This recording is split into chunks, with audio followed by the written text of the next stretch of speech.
Bonjour à tous, merci beaucoup d'être là. On va commencer le nouvel atelier. Alors ce 8e atelier de la journée, il est un peu particulier parce qu'on va faire un business case, Neoen, les entreprises françaises au service de la transition écologique en Amérique centrale. Alors notre intervenant principal est en train d'arriver, les aléas du direct comme on dit. Il est très sollicité, on a vraiment beaucoup de chance de l'avoir avec nous. On aura du coup Romain Desrousseaux. Romain Desrousseaux qui est diplômé de l'École normale supérieure de Paris. Il a commencé sa carrière chez Neuf Télécom où il a géré le programme d'investissement de la société dans l'Internet haut débit, puis a dirigé la restructuration suite à une fusion avec une autre société de télécommunications. En 2008, il a rejoint la société de négoce internationale Louis Dreyfus Commodities, d'abord en tant que directeur informatique adjoint. Et après 2 ans, il est devenu le CEO de la région Moyen-Orient et aussi en Afrique, où il a développé le réseau d'opérations dans plus de 20 pays. En janvier 2013, Romain a rejoint Neoen pour occuper le poste de directeur général des activités internationales afin de piloter le développement des actifs d'énergie renouvelable en dehors de la France. Et en 2019, il a été nommé directeur général adjoint de Neoen. Donc Romain va nous rejoindre, il arrive dans quelques minutes, mais tout est prévu, puisqu'on a aussi la chance d'avoir avec nous Édouard Seferian, qui est dans l'Export Finance Division de BPI France. Donc Édouard, il a rejoint le groupe BPI France en 2020 en tant que responsable produit financement de projet international et après une dizaine d'années passées dans les équipes projet export finance d'HSBC. Voilà Romain. Et on est aussi accompagné d'Adriana, qui est notre économiste en chef sur toutes les questions d'Amérique latine. Un grand merci Adriana. On va te laisser la parole justement pour nous faire un petit état des lieux. Et je souhaite la bienvenue à Romain qui nous a rejoints. Merci beaucoup Romain. Non, aucun problème. Donc bonjour à tous. Je crois que j'ai 4 minutes pour vous parler d'Amérique centrale. Et donc on va commencer ici dans cette slide. Ce qu'il faut retenir en fait, c'est qu'en termes des processus de vaccination, donc il y a un processus de vaccination qui s'accélère beaucoup en Amérique centrale, enfin en Amérique latine en général, mais qu'il y a quand même des fortes disparités. Donc des pays comme le Panama ou encore le Costa Rica, vous avez un taux en fait, au moins 70% de la population qui a déjà reçu au moins une dose du vaccin, alors qu'un pays comme le Nicaragua, par exemple, le taux de vaccination reste inférieur, touche à peine 10% de la population. Du point de vue de l'activité économique dans la région, donc l'Amérique latine a été très impactée par la chute, par la crise sanitaire, avec une chute du PIB autour de 7%. Et en Amérique centrale, normalement, les pays qui ont été les plus impactés, c'est le Panama. C'est la ligne que vous voyez ici, la ligne jaune du graphique. Donc, ce qu'il faut avoir en tête, c'est que le Panama, c'est une économie, 80% de l'économie est basée sur une activité des services. Et que le Panama était en fait le pays qui a mis en place des mesures de restrictions sanitaires les plus strictes de la région. Il y a eu un effet aussi lié à la chute de l'activité touristique, mais aussi du commerce mondial, puisque comme vous savez, le Panama également est un hub logistique de transport maritime dans cette région. Mais c'est le pays aussi qui va présenter la reprise de l'activité la plus importante peut-être même d'Amérique latine, avec une hausse de la croissance qui est prévue à 12% pour cette année. Donc favorisé déjà par un processus de vaccination très important, c'est le 4e meilleur taux d'Amérique latine, donc il va notamment favoriser la reprise, les échanges, la reprise de la mobilité, mais aussi le pays bénéficie également d'une rebond du commerce mondial. Globalement, tous les pays de la région vont bénéficient du rebond de l'activité aux États-Unis. Et donc, c'est lié notamment sous le plan, par exemple, des échanges commerciaux. Donc, comme indiqué dans les graphiques à droite, le pays d'Amérique centrale sont très dépendants en fait de la demande américaine. Un pays comme le Costa Rica, par exemple, exporte en moyenne plus de 40% de ses exportations vers les États-Unis. Donc les rebonds d'activité aux États-Unis favorisent aussi la création de l'emploi sur les marchés américains. Et comme vous savez sans doute, il y a une immigration très importante d'Amérique centrale vers les États-Unis. Et cela se traduit notamment par une très forte hausse en fait, des transferts des fonds de l'économie américaine donc, vers la population, donc les familles des expatriés aux États-Unis.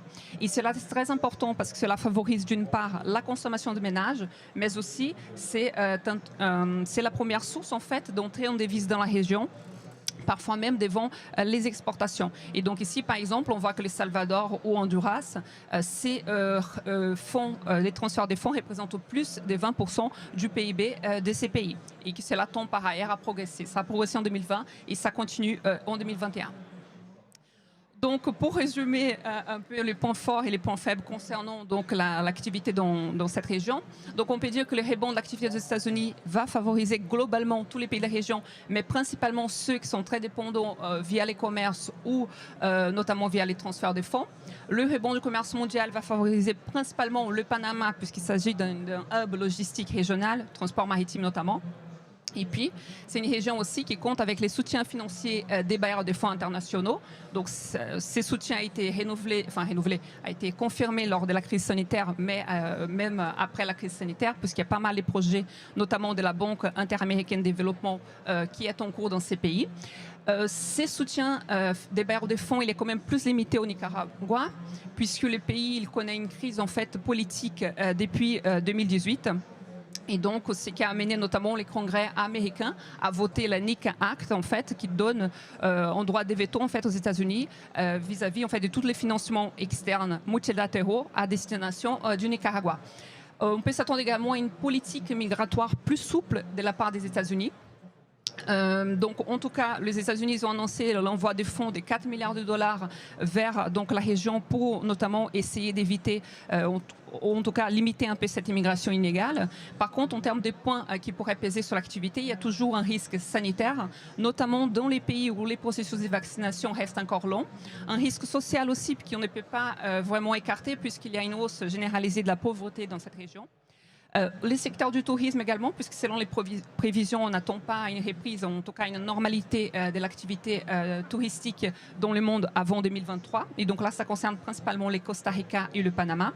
Et du coup, également une situation politique qui reste assez tendue, notamment au Nicaragua, à l'approche notamment des élections du mois de novembre, mais aussi au Salvador, compte tenu notamment de certaines mesures qui ont été prises par le président et qui a généré quelques tensions avec les États-Unis, mais aussi des manifestations au sein de la population. Et donc, pour finir, justement, concernant les IDE, donc ils ont baissé globalement en Amérique latine, moins 35% l'année dernière. Donc, les secteurs les plus concernés par cette baisse sont les secteurs des matières premières, mais aussi de l'industrie manufacturière. Les seuls secteurs qui ne sont pas à avoir connu des crises et dont les idées sont restées relativement plutôt résilients, c'est notamment les secteurs des énergies renouvelables. Et donc cela tombe bien puisque justement on va parler de la transition énergétique dans cette région. Merci.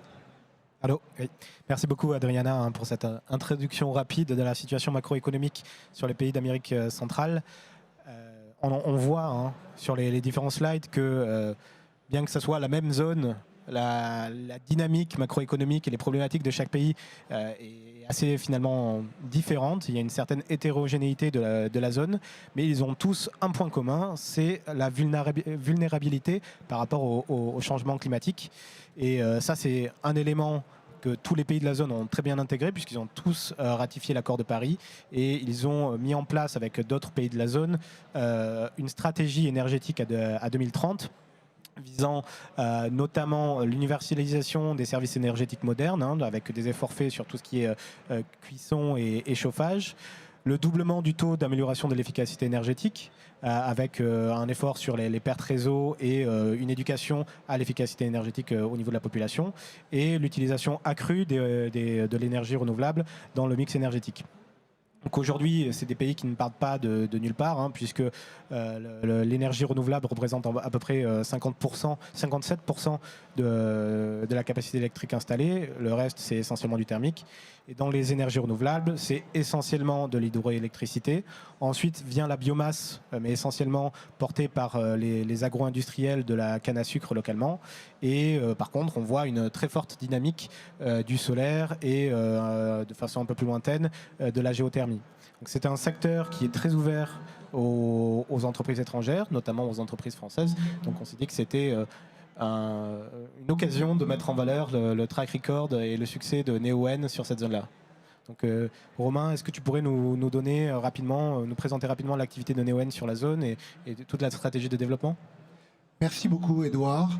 Neoen, on est un producteur d'énergie renouvelable, solaire, éolien et aussi stockage. On est présent en Amérique latine depuis assez longtemps et au Salvador depuis 2014.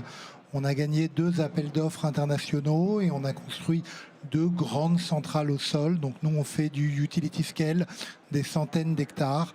On a 240 mégawatts, ce qui correspond à plus de 300 millions de dollars d'investissement au Salvador, dans lequel on est le premier producteur d'énergie solaire photovoltaïque et le premier alternatif qui ne soit pas un distributeur aussi. Sur place, on a une politique de présence à long terme. Nous, on construit des actifs qu'on va opérer pendant 30 ans. Donc, on s'installe dans le pays pour durer, pour y être.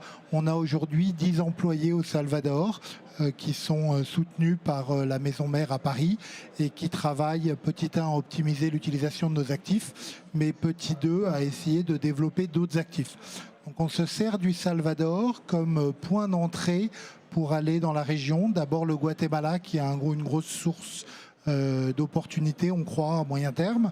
Et puis on a passé un peu de temps au Panama ou au Nicaragua avant que ça devienne compliqué. Donc on essaye de développer en utilisant la base Amérique salvadorienne de Neoen. Merci beaucoup. Et on a vu donc dans les slides, dans la présentation d'Adriana, que les différents pays avaient été fortement affectés par le Covid. Est-ce que vous, au niveau de Neoen, vous avez vu que les appels d'offres sur la région ont été impactés par le Covid? Et est-ce que les projets en cours de développement ont été également affectés par la crise sanitaire? En effet, la crise sanitaire a été très impactante. D'abord pour les équipes, avec des quarantaines qui sont plus ou moins longues. Au Salvador, quand on trichait la quarantaine, on passait 15 jours dans un centre de rétention militaire. Donc forcément, ça marchait assez bien comme politique. Bon, et ensuite, il y a eu un problème de voyage. On est dans une équipe, on est une boîte internationale. On essaye de passer beaucoup de temps avec les équipes pour les aider. Ne pas pouvoir y aller a été très compliqué. Ensuite, d'un point de vue pays, beaucoup de retards, des retards sur les permis, les administrations et puis les appels d'offres. Les gouvernements ont d'autres priorités aujourd'hui. Ils essayent de faire des plans de relance, mais ils essayent d'abord de faire des relances de l'économie avant de parler de relance verte. Donc beaucoup de retard. Le dernier, le Guatemala, qui est un appel d'offres qui a été annoncé, qui a été publié et qui a été mis on hold jusqu'à la fin du Covid et on ne sait pas trop combien de temps ça va faire. Donc ça, c'est un gros aspect sur la partie développement. Sur la partie construction-opération, des petites complications, import de matériel, déplacement d'experts qui n'ont pas été très simples. Et puis, dernièrement, des prix élevés avec le transport international et beaucoup de matières premières qui repartent. Ça a un petit impact, mais dans le cadre de nos contrats long terme, on arrive quand même à continuer à construire nos centrales et surtout à les opérer.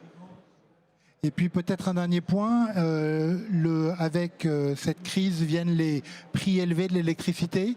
C'est vrai en Europe, c'est vrai en Amérique et on espère qu'avec des prix élevés, le sujet énergétique va revenir sur la table et en particulier l'énergie renouvelable là est une très bonne solution. On est la source d'électricité la moins chère. Au Salvador, on est de loin la moins chère. On a eu un impact majeur sur le prix de l'électricité moyen dans le pays et on pense qu'avec des prix élevés de gaz et de matières premières, les pays vont vouloir lancer l'énergie renouvelable. Et si ce n'est pas les pays, les entreprises vont de plus en plus avoir besoin de signer des contrats à long terme pour s'isoler et se protéger de cette volatilité des prix et de ces prix hauts. Merci beaucoup Romain. Par rapport aux projets sur lesquels vous avez travaillé, quelles ont été les principales problématiques techniques ou réglementaires auxquelles vous avez fait face dans le développement ? Donc les énergies renouvelables, c'est quelque chose de relativement simple. Donc d'un point de vue technique, il n'y a pas eu de gros problèmes. Mais par contre, d'un point de vue réglementaire, c'est très important. D'abord, l'environnement n'était pas très ouvert aux IPP, aux producteurs d'énergie renouvelable indépendants, et encore plus aux producteurs d'énergie renouvelable, d'énergie renouvelable. Donc on a eu un gros travail à faire sur la réglementation, les types de contrats d'interconnexion pour les rendre bancables, hein, puisque dans notre industrie, on vient avec des banques, principalement des banques de développement. Il faut noter que le travail qui est fait par nous au Salvador, par d'autres acteurs dans la région, est un travail qui bénéficie à tout le monde. Une fois que les normes ont évolué, tout le monde peut en profiter. Après, l'autre chose qu'on fait au Salvador, c'est des batteries. Donc le stockage avec des batteries lithium-ion de grande taille pour stabiliser l'énergie et donner des services au système. Ça, c'est quelque chose qui, là, d'un point de vue technique et d'un point de vue réglementaire, est compliqué. C'est des nouvelles choses que les industriels et les régulateurs ne connaissent pas. On a dû faire évoluer la réglementation, créer des nouveaux marchés pour pouvoir proposer ces produits qui ont beaucoup de valeur et qui, on espère, vont se développer au niveau des entreprises et des grands producteurs électriques. Et au niveau donc on parlait de l'évolution des contraintes réglementaires localement. Est-ce que également au niveau des problématiques ESG, vous avez une approche particulière sur la zone, puisqu'on voit que globalement sur cette zone, l'augmentation de la production d'énergie renouvelable va de pair avec une lutte contre la pauvreté et l'intégration de l'ensemble des populations. Est-ce que vous avez mené des actions spécifiques ESG sur vos projets ? Alors, il y a vraiment deux aspects de l'ESG. Le premier, c'est nous, on fait de l'énergie renouvelable, donc on a un aspect qui est naturellement important. Après, comme un acteur long terme, on s'installe dans la campagne salvadorienne ou mexicaine pour 30 ans.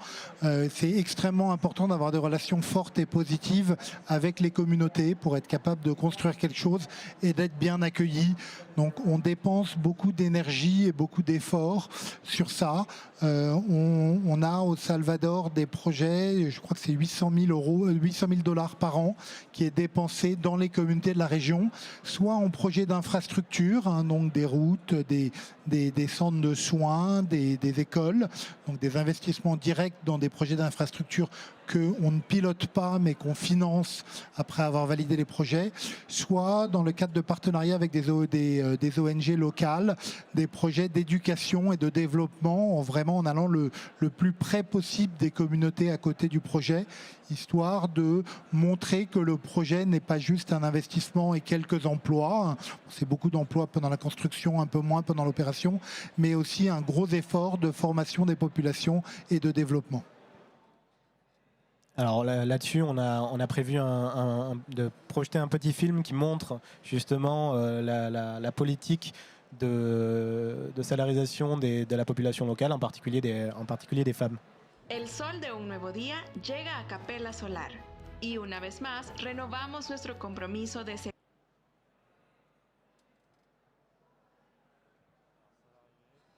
Vous avez le son.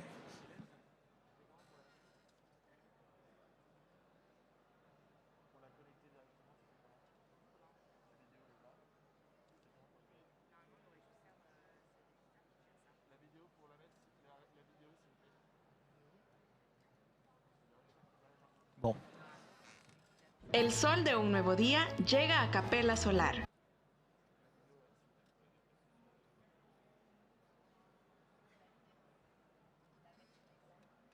Voilà, merci beaucoup.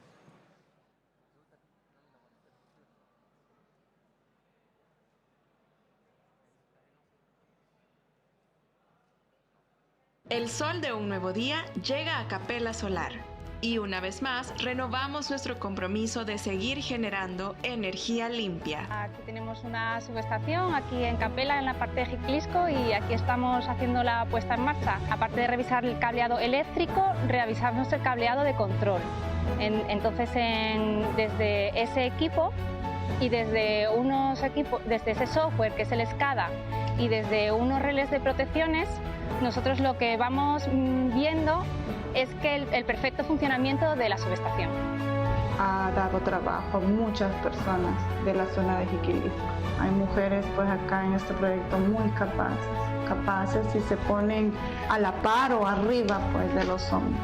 De seguridad, revisar a las muchachas y pues ya paso de tiempo Me cambié de trabajo porque no me gustaba estar en caseta y pues cuando me hablaron eso pues sentí una emoción porque cambió mi vida en lo económico.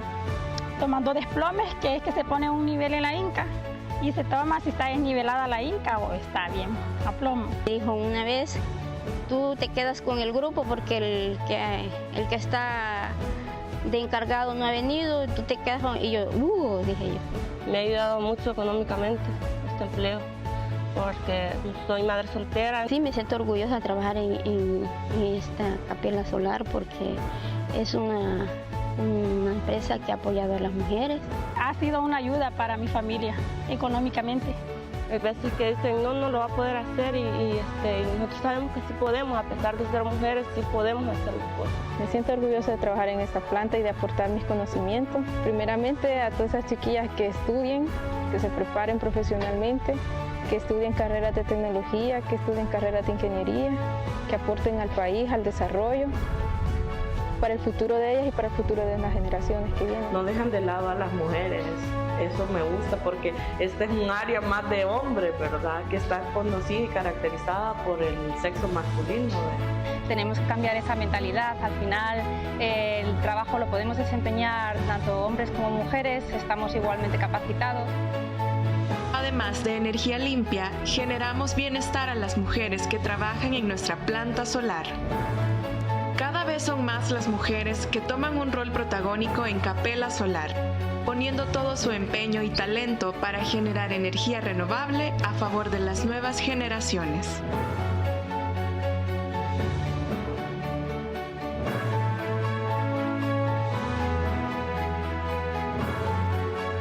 Personnellement, je trouve ça fascinant, la stratégie d'implication menée par Neoen localement. Je pense que c'est fondamental pour des projets qui sont industriels, mais qui sont des projets long terme, d'avoir une implication et une stratégie d'emploi local forte. Et je pense que c'est vraiment également une plus-value des entreprises françaises lorsqu'elles se projettent à l'international, d'amener, en plus de la solution technique et financière, d'amener un aspect social sur les projets.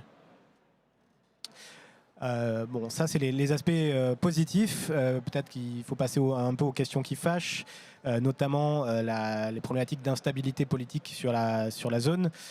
Donc on a vu, et Adriana le soulignait dans sa présentation, que le risque politique sur chacun des pays est fort. Donc comment Neoen gère ce risque politique sur ces différents projets ? Je pense que notre première réponse, c'est qu'il va falloir qu'on vive avec le risque politique. On fait des projets sur des durées de 30 ans, donc forcément on va avoir des surprises. Parmi notre approche, le premier point, c'est la compétitivité. On va faire des projets d'énergie renouvelable de grande taille, le moins cher possible. Et malgré tout, quand les projets veulent lutter contre faire des économies, quand les pays veulent faire des économies, ils vont plutôt taper sur les fournisseurs qui coûtent cher que ceux qui sont très compétitifs. On reste l'énergie la moins chère. La deuxième arme, c'est on finance, enfin la deuxième arme défensive, on finance avec des banques de développement, donc que ça soit Proparco, que ça soit la BID, que ça soit l'IFC ou même BPI Export ex-Coface. Et donc ça nous permet de nous positionner pas uniquement comme privé, mais avec l'aide de gouvernements ou de multilatéraux. Le dernier point, c'est d'avoir une bonne relation locale et d'être capable de gérer les problèmes avant qu'ils deviennent trop compliqués. Je vais vous donner quelques exemples. Il y a des exemples où on ne sait pas trop comment réagir. Quand le président salvadorien a déclaré le Bitcoin comme monnaie d'État, le service RH a été un peu inquiet pour savoir comment on faisait une paie en Bitcoin. Heureusement, les employés n'ont pas envie d'être payés en Bitcoin, donc c'est plutôt positif pour l'instant, mais ça peut exister. Après, on a eu des cas assez nombreux liés à l'inconnu, à la nouveauté. On a eu des mairies qui ont créé des impôts sur mesure en disant si vous avez des panneaux solaires sur des morceaux de métal, alors il y a une nouvelle taxe pour vous. Donc là, forcément, il y a un peu de travail de discussion avec l'État, le gouvernement, avec les mairies, en leur expliquant qu'indirectement, tout ce qui nous facture va finir dans le prix de l'électricité. Ça, c'est du travail local.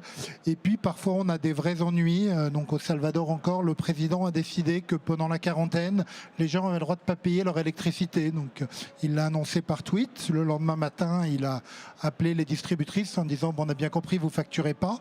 Donc les distributrices se sont tournées vers les producteurs en disant bon, on est bien d'accord, on va pas vous payer l'électricité.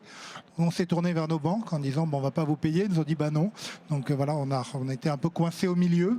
Et là, on est typiquement dans ce qui est les petits tracas d'un investissement à l'international où on n'est pas assez impacté pour aller faire un gros arbitrage comme ça pourrait être dans certains pays quand on est vraiment exproprié. Mais il faut réussir à travailler avec, expliquer le problème, retrouver des financements et trouver des solutions. Et c'est des choses qui se font localement, principalement en évitant les ennuis plutôt qu'en essayant de les traiter après. Donc voilà, c'est un travail de longue haleine, c'est des choses qui existent. Moi, je voudrais souligner la qualité de nos interlocuteurs sur place, qui est quelque chose de très important, des gens qui comprennent les problèmes, des politiques qui ont envie d'avoir plus d'investissements. Tant qu'on est du bon côté du bâton et tant qu'ils veulent attirer des investissements, ils font un peu attention à ce qui se passe localement, mais clairement, il y a des risques et il ne faut pas les sous-estimer. Pour finir, peut-être le dernier point, pour élargir un peu la discussion. Donc, on a vu qu'il y avait de nombreuses problématiques pour des entreprises qui souhaitaient s'implanter sur la zone, problématiques techniques, réglementaires, environnementales et sociales, politiques. Donc, quelle a été votre stratégie pour vous implanter sur la zone afin de gérer au mieux toutes ces problématiques ?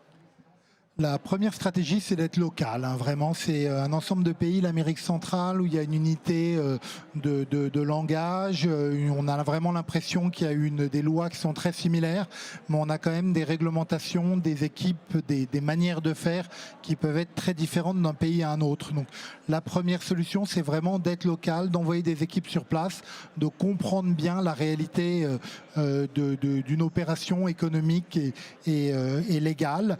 On a été un peu aidé par Business France, des VIE, pas en Amérique centrale mais dans d'autres pays. Et puis je voudrais surtout souligner l'aide de l'ambassade et des services économiques. Depuis la COP, l'investissement en énergie renouvelable est un sujet qui est important pour la France et on a été beaucoup aidé à comprendre et défendre ce qui sont finalement des investissements relativement phares, donc des projets de qualité dans des pays qui en ont besoin et des investissements français pour essayer d'aider le développement du pays. Merci beaucoup Romain, merci pour votre présence. On va devoir s'arrêter ici pour l'atelier. Je pense que on a pu mettre en lumière la stratégie gagnante de Neoen sur la zone et qui, j'espère, sera un exemple pour de nombreuses entreprises françaises qui veulent aller s'implanter là-bas. Merci Edouard, merci Adriana, merci à tous. Merci beaucoup.